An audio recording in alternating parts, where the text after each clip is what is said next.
Vamos a abrir nuestras Biblias en el Evangelio de Marcos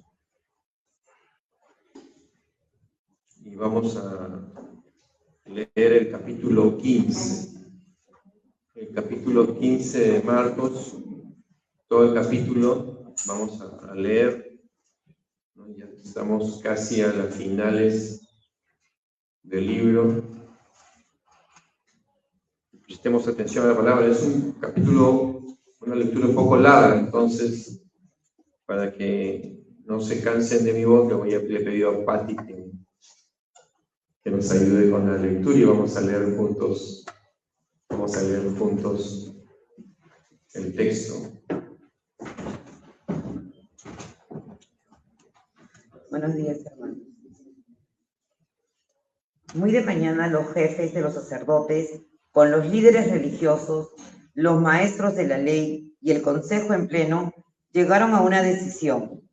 Ataron a Jesús, se lo llevaron y se lo entregaron a Pilato. ¿Eres tú el rey de los judíos?, le preguntó Pilatos. Tú mismo lo dices, respondió. Los jefes de los sacerdotes se pusieron de acuerdo de muchas cosas. ¿No vas a contestar?, preguntó de nuevo Pilatos. Mira de cuántas cosas te están acusando.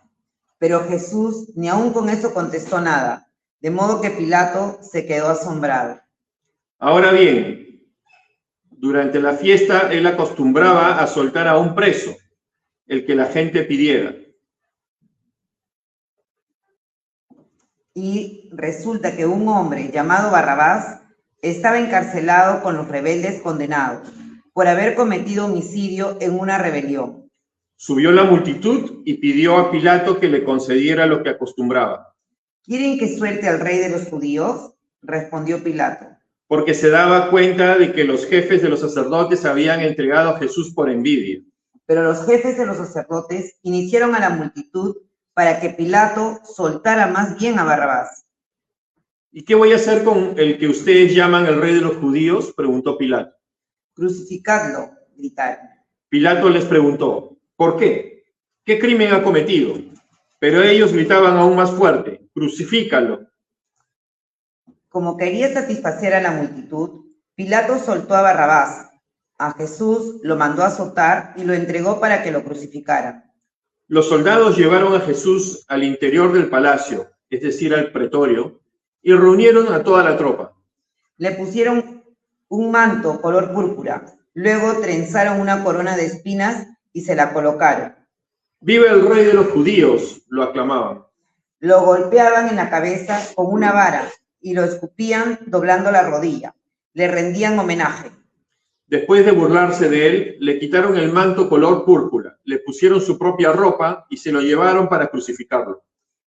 A uno que pasaba por ahí, de vuelta al campo, un tal Simón de Cirene, padre de Alejandro y de Rufo, lo obligaron a llevar la cruz. Condujeron a Jesús al lugar llamado Gólgota, que significa lugar de la calavera.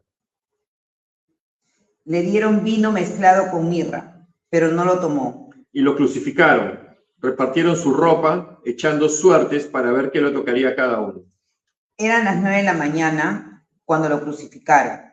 Un letrero tenía escrita la causa de su condena, el rey de los judíos. Con él crucificaron a 2 bandidos, uno a su derecha, otro a su izquierda. Los que pasaban meneaban la cabeza y blasfemaban en contra él. Tú que destruyes el templo y en 3 días lo reconstruyes, baja de la cruz y sálvate a ti mismo. De la misma manera se burlaban de él los jefes de los sacerdotes, junto con los maestros de la ley. Salvó a otros, decían, pero no puede salvarse a sí mismo. Que baje ahora de la cruz ese Cristo, el Rey de Israel, para que veamos y creamos. También lo invitaban los que estaban insultaban los que estaban crucificados con él. Desde el mediodía y hasta las 3 de la tarde, toda la tierra quedó en oscuridad. A las 3 de la tarde, Jesús gritó con fuerza. Eloi, Eloi, lema sabachthani, que significa Dios mío, ¿por qué me has abandonado? Cuando lo oyeron, algunos de los que estaban cerca dijeron, escuchen, está llamando a Elías. Un hombre corrió empapó una esponja de vinagre, le puso una vara y se lo ofreció a Jesús para que bebiera, dejando a ver si viene Elías a bajarlo, dijo. Entonces Jesús, lanzando un fuerte grito, expiró. La cortina del santuario del templo se rasgó en dos, de arriba a abajo. Y el centurión que estaba frente a Jesús, al ver cómo murió, dijo: verdaderamente este hombre era el Hijo de Dios. Algunas mujeres miraban desde lejos. Entre ellas estaban María Magdalena, María la madre de Santiago, el menor, y de José y Salomé. Estas mujeres lo habían seguido y atendido cuando estaban en Galilea. Además, había allí muchas otras que habían subido con él a Jerusalén. Era el día de preparación, es decir, la víspera del sábado, así que al atardecer, José de Arimatea, miembro distinguido del consejo, que también esperaba el reino de Dios, se atrevió a presentarse ante Pilato para pedirle el cuerpo de Jesús. Pilato, sorprendido de que ya hubiera muerto, llamó al centurión, preguntó si hacía mucho que había muerto. Una vez informado por el centurión, entregó el cuerpo a José. Entonces José bajó el cuerpo, lo envolvió en una sábana de tela de lino que había comprado y lo pasó a un sepulcro, cavado en la roca. Luego hizo rodar una piedra a la entrada del sepulcro. María Magdalena y María, la madre de José, vieron dónde lo pusieron. Que el Señor añada bendición a su palabra. En esta mañana vamos a escuchar la predicación de la palabra del Señor a cargo del presbítero Luis Castillo. Le invito a pasar adelante.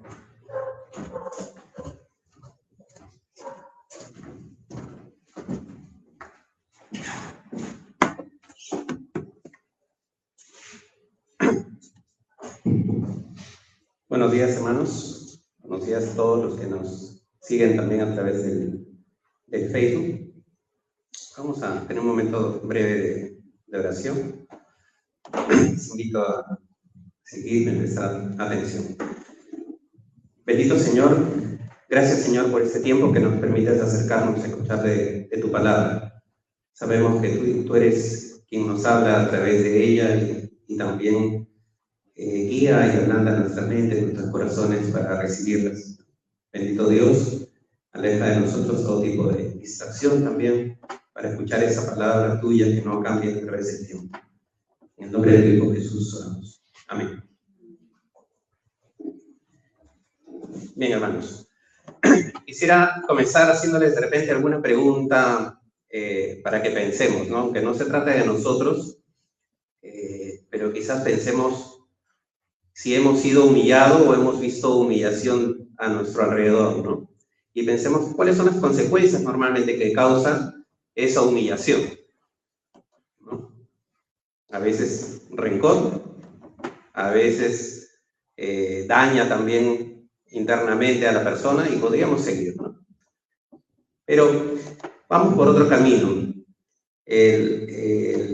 El texto de hoy nos habla también de muchas cosas para trabajar el tema, varios temas. Nos vamos a centrar en la humillación del Hijo de Dios.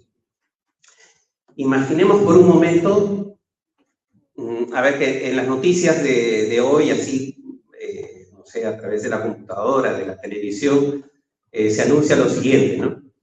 El líder más poderoso del mundo, cada uno puede visualizar a quién identifica como ese líder más poderoso, una figura así de autoridad absoluta, ¿no? Incuestionable, ha sido detenido, apresado. Y no solamente está detenido, sino que ha sido llevado ante un tribunal, digamos, de un pequeño país, a un gobernador de una provincia, así que tiene poco poder en realidad, y ante una multitud alrededor bastante hostil y además manipulable.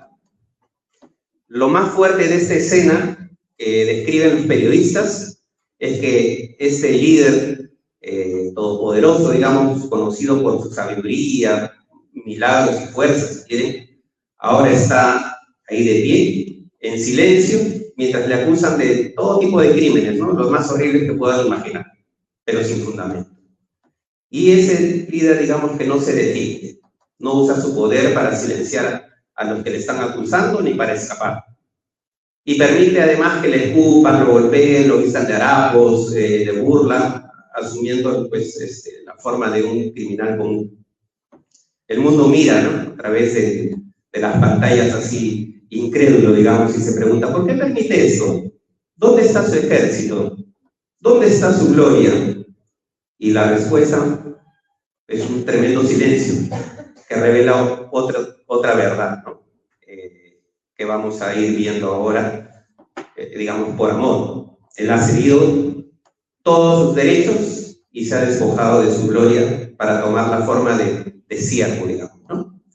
Hoy en Marcos 15, que es el texto que hemos leído, les pido que los que tienen su Biblia la tengan abierta para que puedan seguir, porque no vamos a estar citando directamente pasajes, pero ustedes lo van a relacionar conforme avancemos en el texto, ¿no?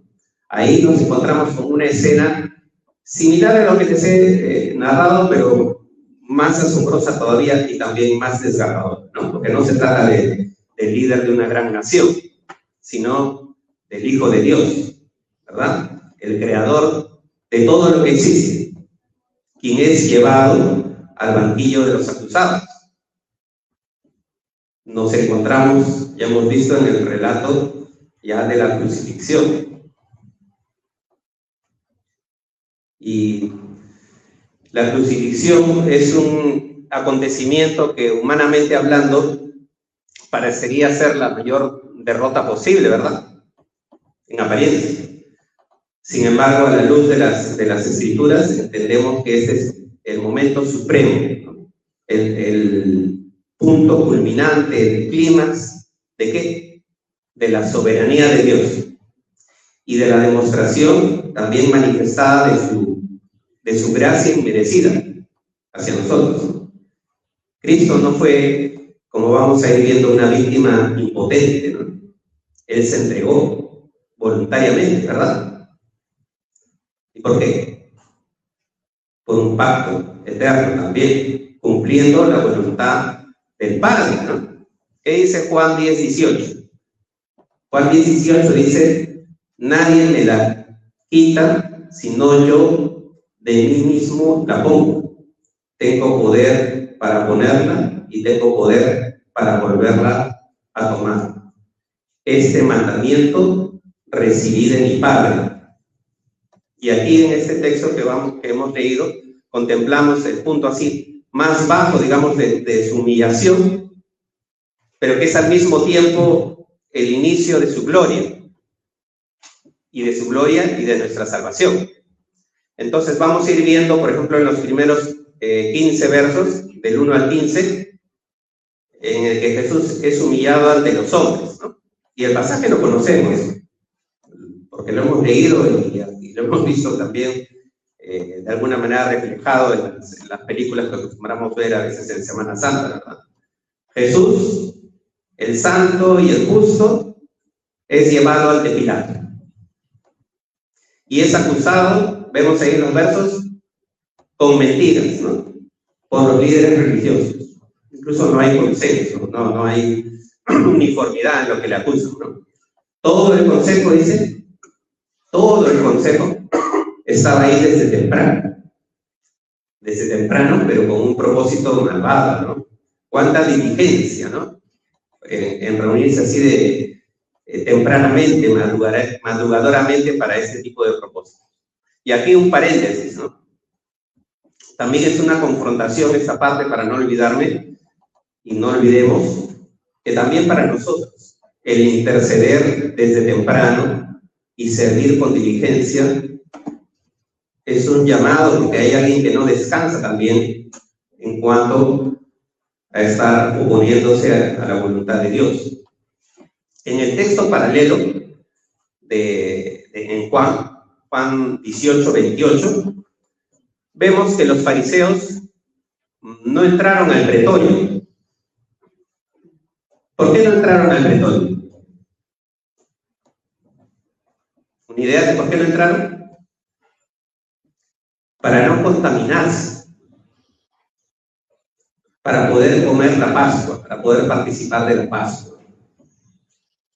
es Pilato quien sale. Si leen bien el pasaje, es Pilato quien sale. Y qué curioso, ¿verdad? No tenían problema en acusar falsamente y matar a un inocente, pero les preocupaba más bien otras cosas, ¿no? De contaminación externa, ¿no? Y vemos ahí que en esa parte del pasaje también nos habla que Jesús estaba atado. El silencio de Jesús sabemos que no es cobardía, ¿no? Sino más bien obediencia, y obediencia perfecta. En Isaías también 53:7, les voy a leer, si quieren pueden marcarlo también. Isaías 53:7 dice: angustiado él y afligido, no abrió su boca. Como cordero fue llevado al matadero, y como oveja delante de sus trasquiladores, enmudeció y no abrió su boca. No abrió su boca. Haber vivido una vida así sin culpa fue mejor respuesta, ¿no? Ante las calumnias también de las que era objeto en ese momento. Jesús, el inocente, soporta la injusticia. ¿Por qué? Porque Él es nuestro sustituto divinamente provisto, o el sustituto perfecto. Por otro lado tenemos a Barrabás, a quien ya conocemos, ¿no? ¿Qué era Barrabás? Era un criminal, ¿no? Que creaba divisiones y que había matado también por sus creencias, ¿no? Tenía un propósito también. Pero vemos también que en nuestro texto se habla de que él sí era un instigador, ¿no? ¿Saben qué significa Barrabás? Curiosamente, Barrabás significa hijo del Padre. Pero sabemos que Jesús es el verdadero hijo del Padre, ¿no? Barrabás buscaba tener un reino por la fuerza y justificaba quitar la vida por eso. Jesús, en cambio, trae su reino por medio de su vida y da vida por su muerte. Recordemos, ¿no? Jesús trae su reino por medio de su propia vida y da vida por medio de su muerte. Y acá hay un principio que conocemos como la sustitución penal. Cristo toma nuestro lugar, el justo por los injustos. Y nos vamos a 1 Pedro 3:18. 1 Pedro 3:18 dice: porque Cristo murió por los pecados de una vez por todas, el justo por los injustos, a fin de llevarlos a ustedes a Dios. Él sufrió la muerte en su cuerpo, pero el Espíritu hizo que volviera a la vida. Entonces, el pueblo eligió a Barrabás, bueno, también un poco asusado, instigado, ¿no? Un criminal, para que fuera liberado. Mientras que el dador de la vida era condenado. Y ese intercambio es en realidad un resumen también del Evangelio. ¿Por qué? Porque nosotros éramos también como Barrabás, merecedores de la ira y de la muerte, y Cristo más bien es el justo que recibe nuestro castigo. ¿Qué aplicaciones podemos ver en esto también? Pensemos, y es fácil en nuestro medio también, en el ambiente de corrupción en el que vivimos, ¿no? Y de otro tipo de corrupción que a veces llamamos criollada, que reina también en nuestra sociedad, donde ¿qué? La mentira, el soborno y ahora la extorsión parece ser el camino fácil, ¿no? Nuestra vieja naturaleza nos inclinaría a buscar nuestro propio beneficio, de repente, con más rapidez y con menos esfuerzo. Hace poco, hablando con un proveedor de un servicio, me comentaba también que fue por ese camino y al comienzo le fue bien. Después después terminó perdiendo como 70.000 soles, creo, ¿no? Y bueno, la historia va por otro lado ahí, ¿no? Pero es el querer obtener a veces por otros medios, ¿no? Pero la realidad de la sustitución de Cristo nos lleva más bien también a buscar una ética de integridad, y de integridad radical en algunos casos, ¿no? Si Jesús no se defendió ni con verdad, bueno, y obviamente menos con mentiras, ¿cuánto más nosotros, no? Nosotros, porque nosotros somos justificados por su verdad. Debemos, por tanto, también vivir con honestidad, también una honestidad firme, ¿no? Una honestidad inquebrantable, glorificando a Dios con nuestra transparencia. Y quizás, por otro lado, también no llevar nuestra defensa hasta el límite, ¿no? No sé si han pasado por eso, pero a veces somos llevados a dar innumerables razones de por qué somos inocentes de lo que se nos acusa. Y esa forma de vivir se debe dar en nuestra vida en general, en nuestros negocios, en nuestros estudios, en nuestra vida cotidiana. Y tener, por otro lado, también cuidado de que no nos pase lo que los fariseos, ¿no? Que mucho miramos a los fariseos y a veces estamos demasiado cerca a ellos. Cuando nos volvemos selectivos con los pecados. Que no nos importa de repente, o no nos damos cuenta, decimos, hacer daño o llevar a la muerte a alguien, no solamente física, sino a veces espiritual también. Y por otro lado, estar guardando reglas o sin sentido o reglas mal entendidas en el fondo, ¿no?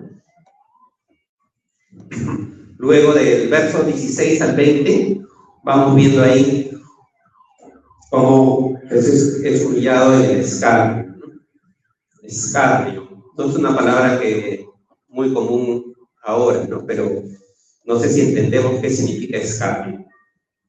Escarnio es una burla cruel, es una burla ofensiva, es una burla humillante.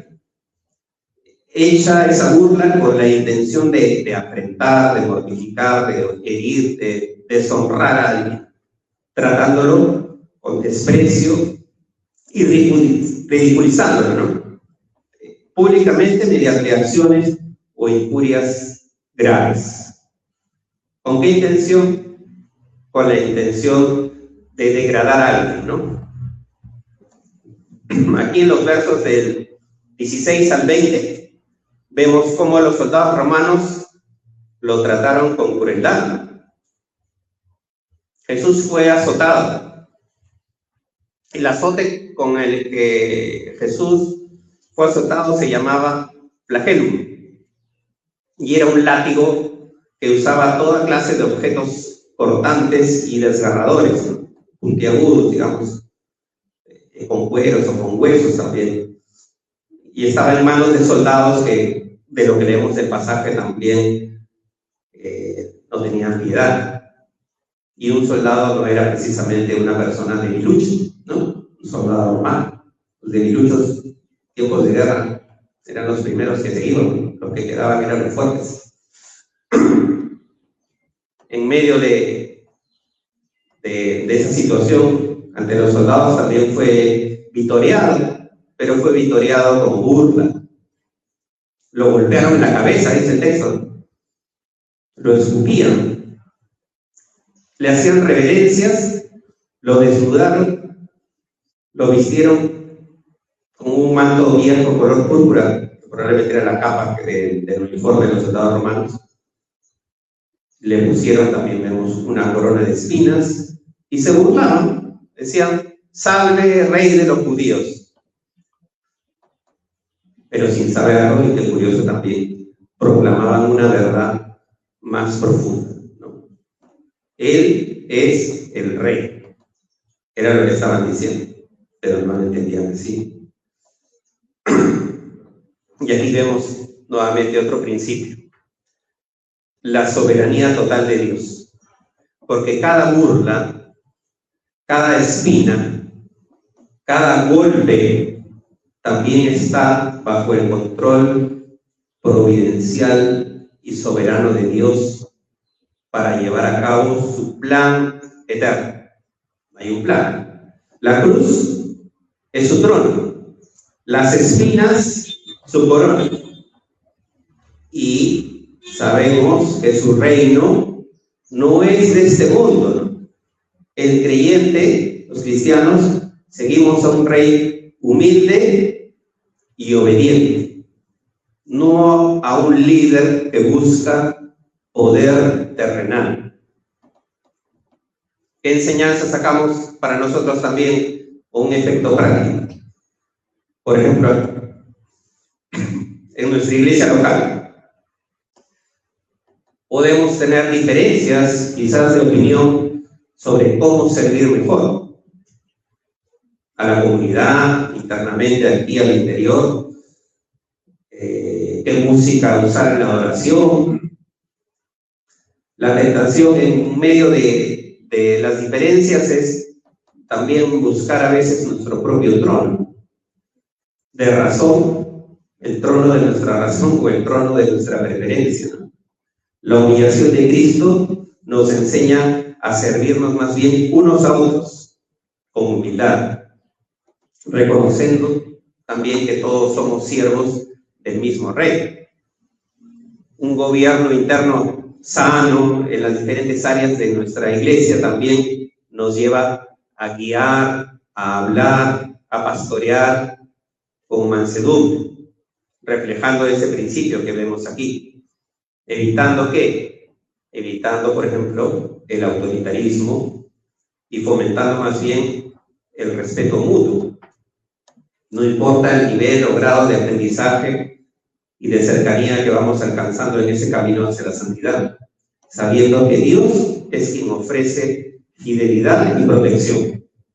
Al mismo tiempo que nosotros debemos responder con amor y con obediencia, recordando siempre que Jesús es el que tomó el lugar del criminal, es decir, él tomó mi lugar. Y Jesús, en los versos del 21 al 32, también está siendo humillado, dice, hasta la cruz. Vemos ahí la intervención de un personaje, Simón de Cirene, que es obligado a cargar la cruz. Probablemente sin quererlo tuvo ese único privilegio, ¿no? Al lado de nuestro Salvador. No hay otra persona que lo haya tenido.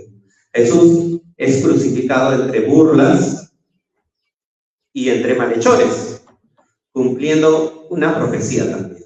Una profecía que está en Isaías 53, 12. Cortito.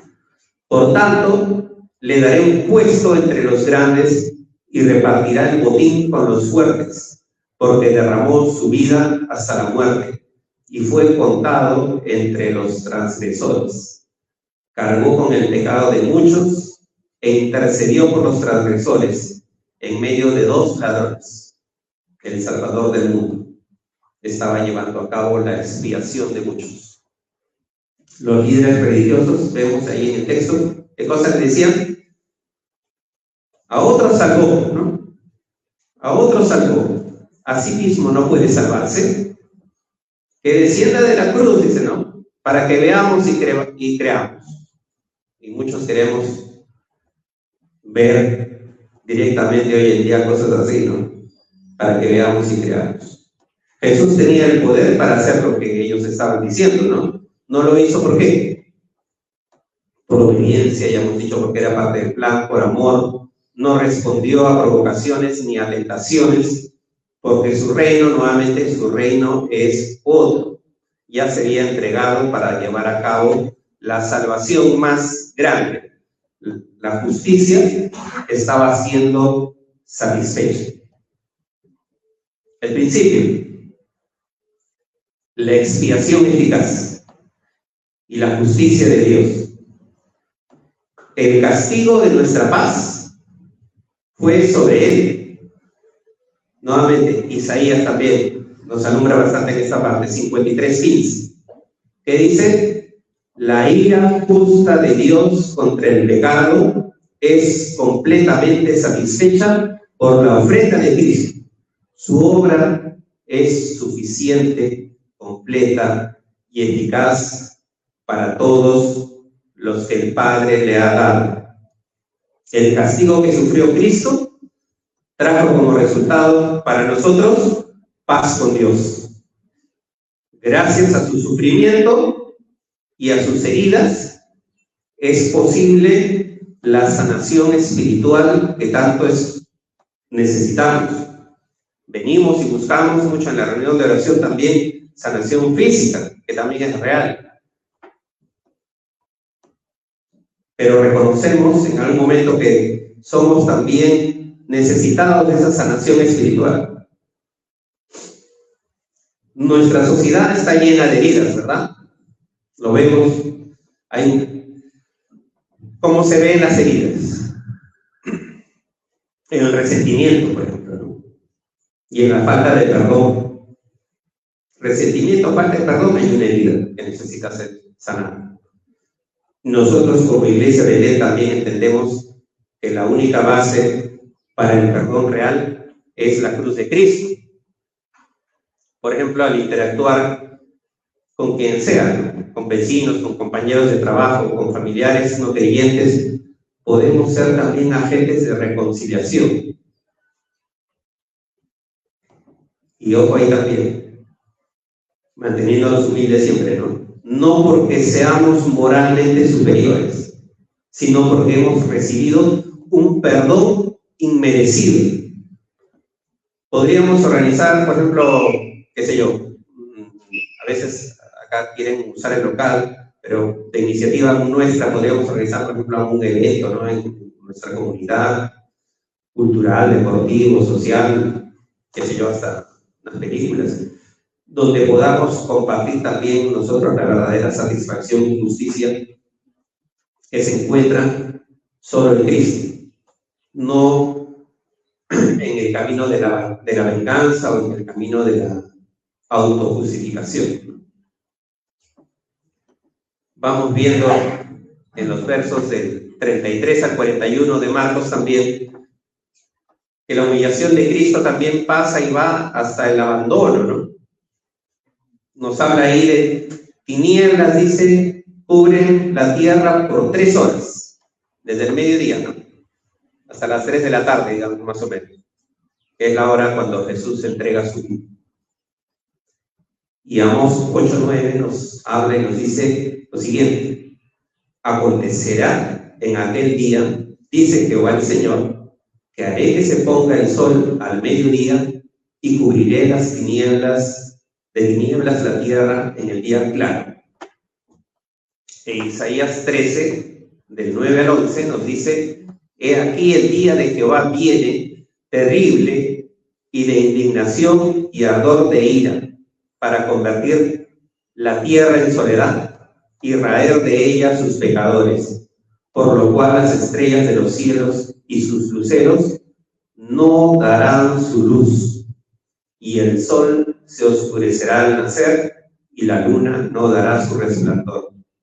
Y castigaré al mundo por su maldad, y a los impíos por su iniquidad, y haré que cese la arrogancia de los soberbios, y abatiré la altivez de los fuertes.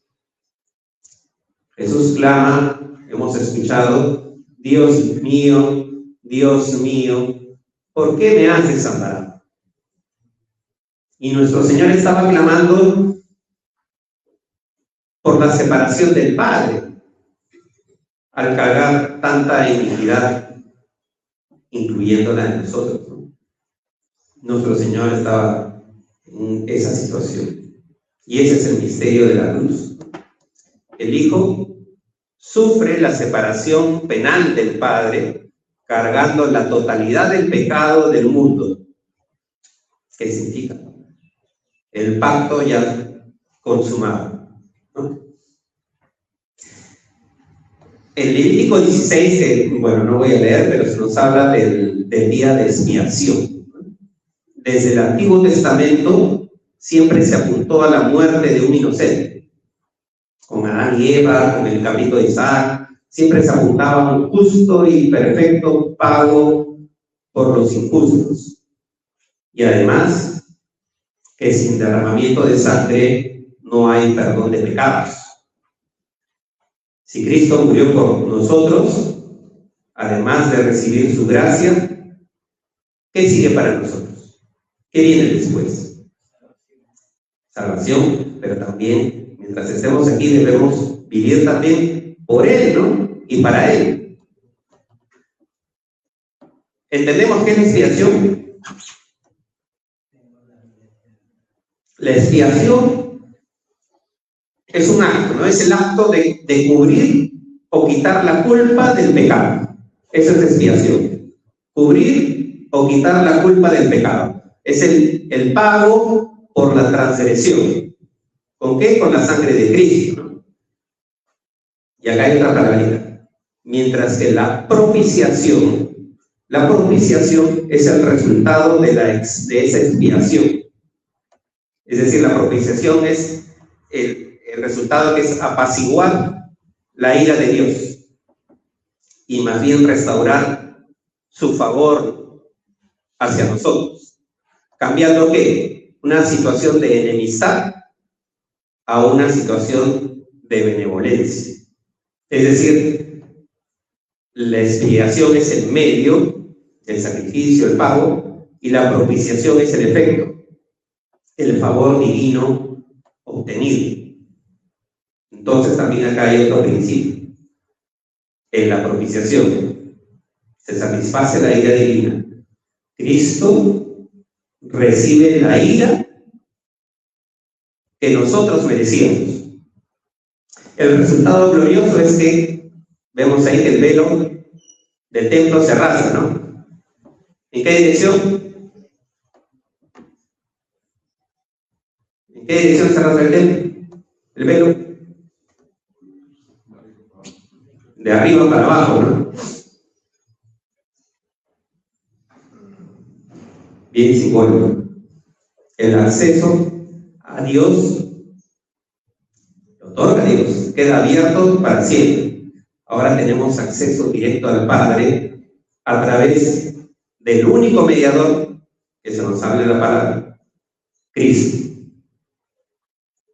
Y ya viendo los últimos versos de este pasaje, del 42 al 47, surge otro personaje, José de Arimatea, un miembro respetado pero temeroso, ¿no? Bueno, ahora viene una actuación que implica un nivel diferente de valentía, ¿no? Porque de todas maneras, acuérdense que todos estaban dispersos, ocultándose, y alguien que vaya ante Pilato haciendo y diciendo lo que hizo, bueno, tiene su significado, porque vemos que los discípulos a estas alturas, en este momento, estaban dispersados, alejados, ¿no? Solo un grupo de mujeres se quedaron, dicen, pero mirando de lejos. Esto se nos dice en este texto.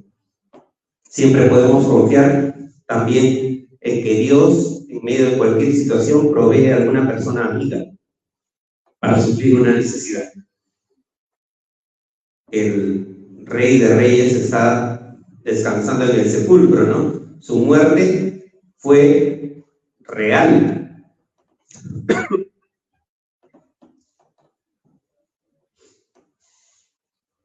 Pero el silencio de la tumba no es el fin, no es el final, sino más bien es la promesa de la resurrección.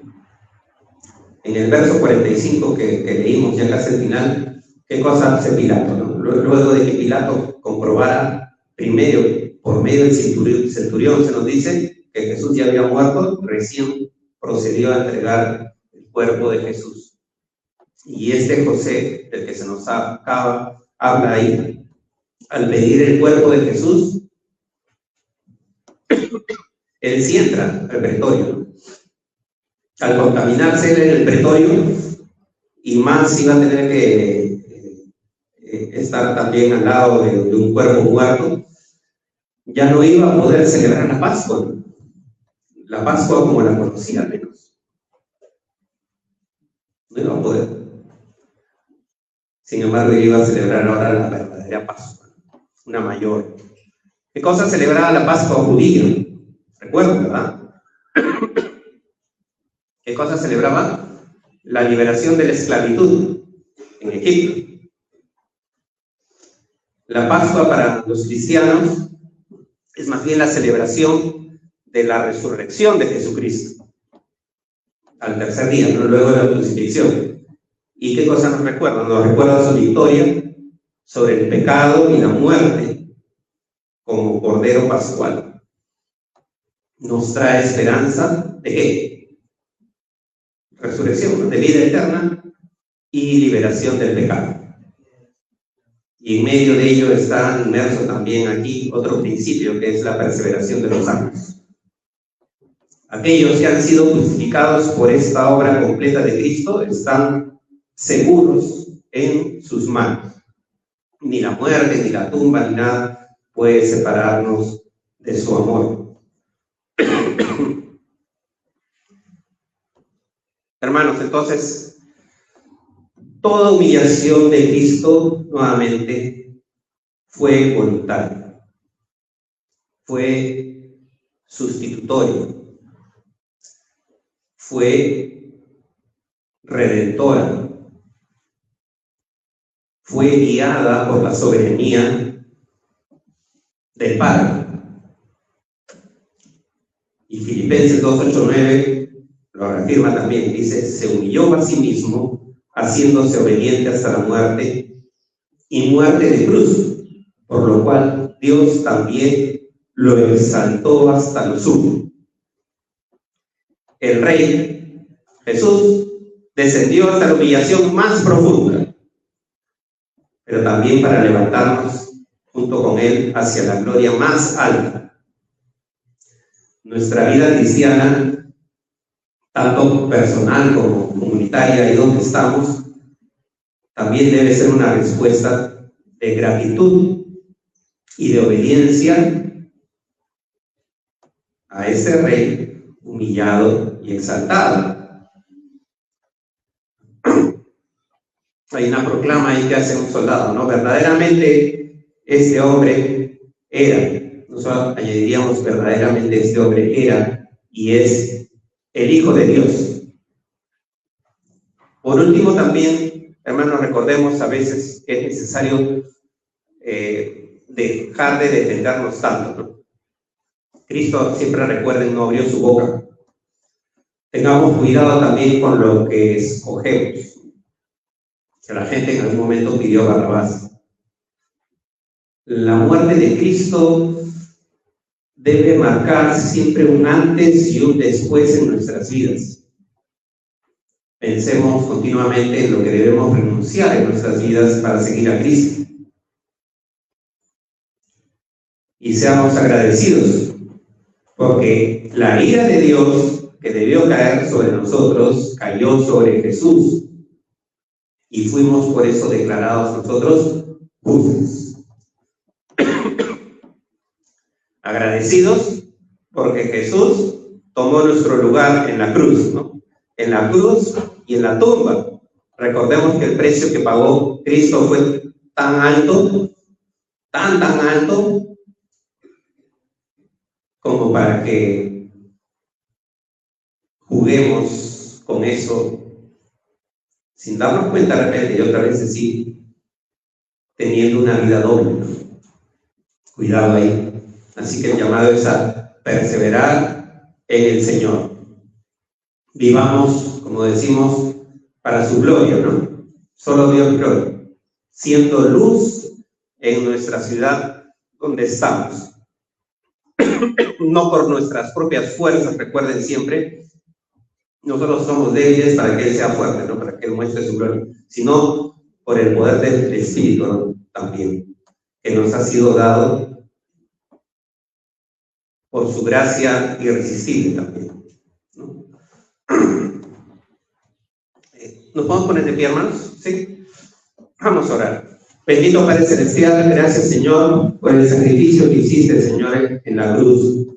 Padre, vemos tanta humillación, vemos todo lo que tuviste que pasar, y al mismo tiempo vemos también el plan de salvación que desde el comienzo fue ofrecido, Padre, y que pudiste completar ahí en la cruz, Señor. Tenemos esa esperanza todos los aquí presentes y buscamos también crecer en ese camino de santidad. Ayúdanos, Señor, a acercarnos a ti siempre para tener ese lavado que necesitamos de nuestros pies, pero que la mayor parte de nuestro cuerpo, Señor, permanezca limpia, permanezca agradable a ti, para que podamos cumplir también los propósitos que tienes para con nosotros, para cada uno, Señor. Tu plan para la iglesia pueda ir desenvolviéndose y desarrollándose conforme tú lo has previsto, Padre, pero también nosotros quisiéramos a veces muchas cosas más rápido. Padre, todo lo ponemos en tus manos, pero que también la parte que nos corresponde, Señor, asumamos con responsabilidad, sabiendo que tú eres soberano, pero nosotros somos siervos, somos instrumentos.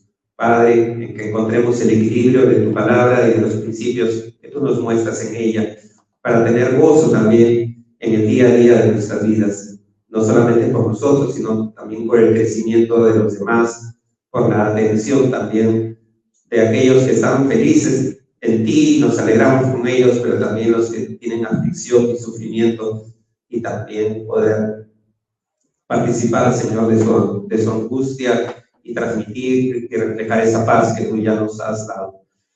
Gracias, en el nombre de tu Hijo amado Jesús. Amén.